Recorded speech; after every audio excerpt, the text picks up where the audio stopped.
ఆ రోజు ఉదయించిన సూర్యుడు సామాన్యుడు కాదు, కురుక్షేత్ర రక్తపాతానికి సాక్ష్యంగా నిలిచిన కాలపురుషుడు.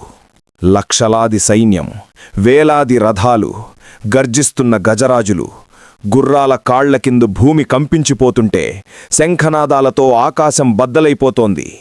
ఒకవైపు పాండవ సైన్యం, మరోవైపు కౌరవ మహాసేన.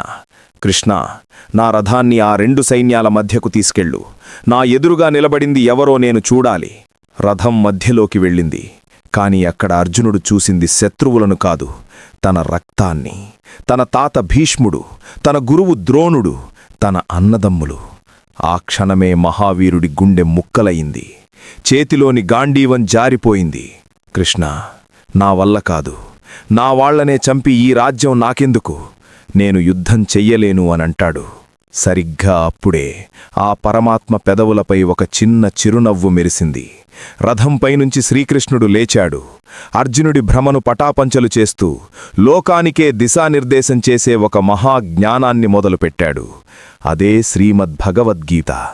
మనిషి పుట్టుక నుంచి చావు వరకు, కర్తవ్యం నుంచి మోక్షం వరకు ప్రతి సమస్యకు సమాధానం ఆ మాటల్లోనే ఉంది. అసలు ఆ గీతలో కృష్ణుడు ఏం చెప్పాడు?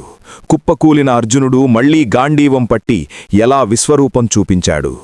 ప్రపంచ చరిత్రలోనే అత్యంత గొప్పదైన ఆ భగవద్గీత అసలు రహస్యమేంటి?